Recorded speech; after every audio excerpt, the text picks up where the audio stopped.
Good morning, children. So, welcome back to the second part of the video of lesson 1 in your literature reader, The Beekeeper and the Bewitched Hare. So, in the first PPT that I had sent before, I have already covered the summary of the story. So, in this PPT, I will be covering the literary devices. That means how to appreciate a story.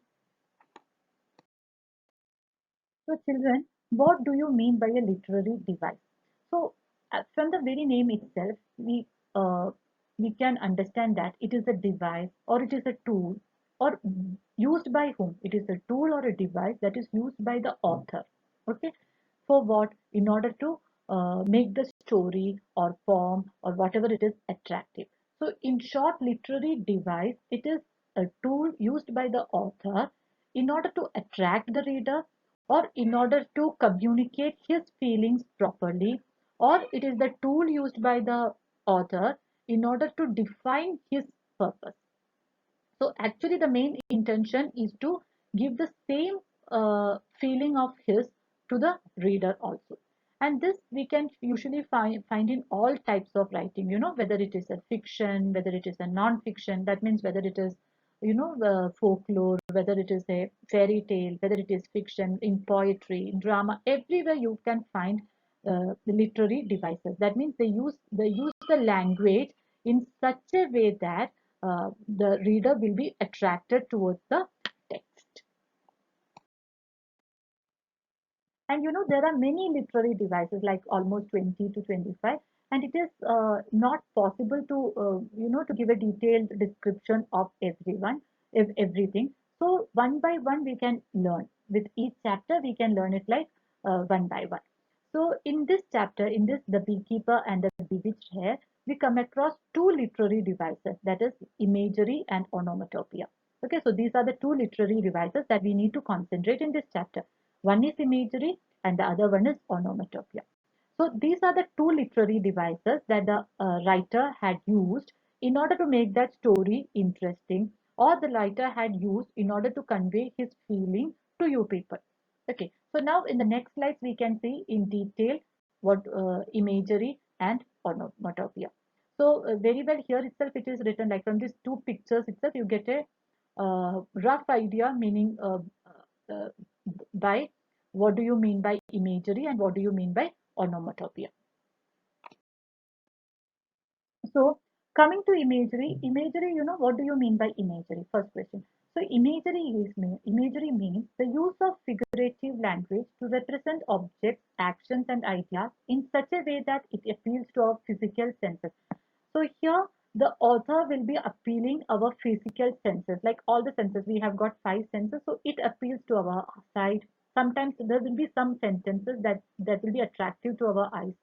Sometimes we feel like our like your sound, like your hearing senses appealed, and sometimes your smell is appealed, sometimes like touch, taste. So it is a use of language in such a way that it will draws on these five senses, like taste, touch, sight, smell, and sound. Okay, so when the author is using a imagery, actually what he is using, creating, trying to create, when an author is using an imagery in his writing, he is creating a visual presentation, like he creates a mental picture in you through language. Okay, so imagery is like the author will be creating a mental picture through language. So sometimes it can be a visual representation. Sometimes it can be just like that of a smell that he will be creating. Sometimes it will be like that of touch. Sometimes it will be like that of sound. So in short, he is trying to appeal the senses. So it is written here like it will create a visual representation of ideas in our mind. So whatever that was in his mind, he will try to convey it to the reader through the senses. For example, like in the textbook, these are some examples that is taken from your textbook itself, from this story. Like you can see like warm weather, so that you get a feeling of that warmness. Heather blooms, that the flower, that beautiful sight of blooming heather. Closer and thicker came the bees, that we get that feeling. And even that sound also you can get with the sound of bees when he says like closer and thicker came the bees. Okay, So depending upon the senses, we have different types of imagery, like we have auditory imagery, we have visual imagery, we have tactile imagery, we have olfactory imagery, and we have gustatory imagery. So it is like when it is auditory, it is like, it will be describing what we hear. Like it is appealing to the sense, our sense of hearing. Okay. For example, like when music, noise, silence. So when the author is using these words, it appeals to our hearing sense. Now, uh, next one is like visual. So visual is like the author will be describing. Here he describes what he sees. So we also get the same feeling. We also see in the same platform of this author about the color when he describes the size, shape, pattern, all these things. Olfactory is like it describes what we smell, like that of if whether it is of bad odor or whether it is of nice fragrance. Gustatory, it is like about the taste. When the author is tasting and when he describes it in such a way that it will be appealing to our sense of taste also. Tactile, it describes what we touch or feel. So it includes like the movement, texture, and then the temperature, everything.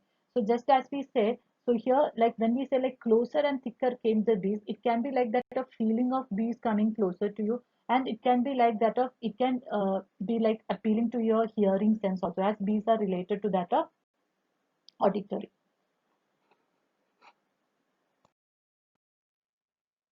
Common examples of imagery. So we use imagery in everyday speech to convey a meaning. So there are some examples given for each of the senses, like taste.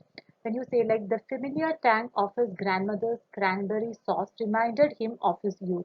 So when the writer writes like this, the person who is reading, okay, the reader, he also feels like no, like he also feels like he also has tasted it. So this is how you put it beautifully through your poem or through your fiction or through your non-fiction.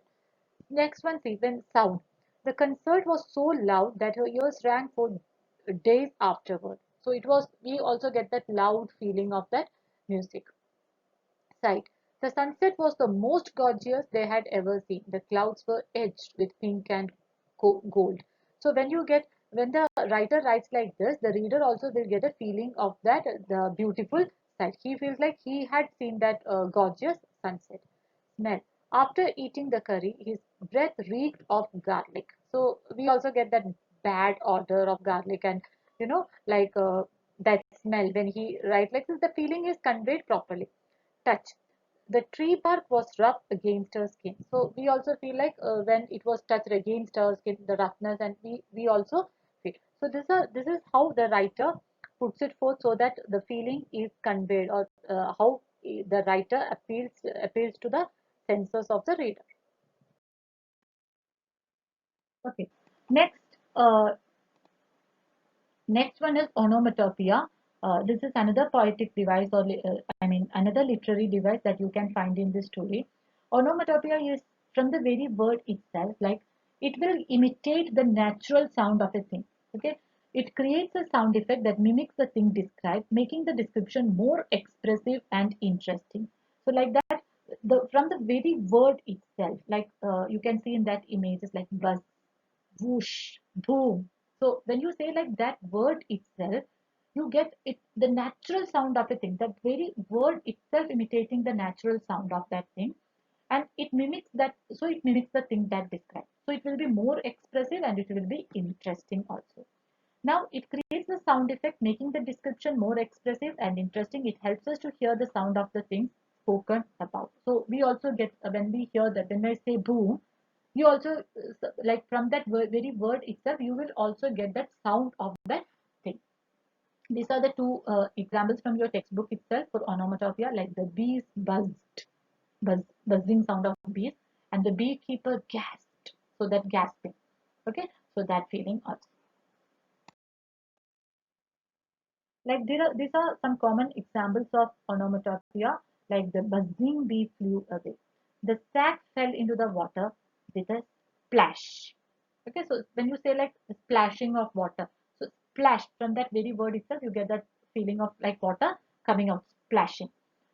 Then the books fell on the table with a loud thump. So that sound, loud thump, the sound. The rustling leaves kept me awake. Rustling leaves. That means the sound of the leaves. It kept me awake. So the very sound itself like this, buzzing, splash, thump, rustling. So all these sound will give you the very word itself give you the sound of that natural. So children, these are the two literary device that we have come across in this chapter. There are many literary devices. So with each chapter we will be learning. Uh, with each chapter we will be learning each one of that. Okay, thank you.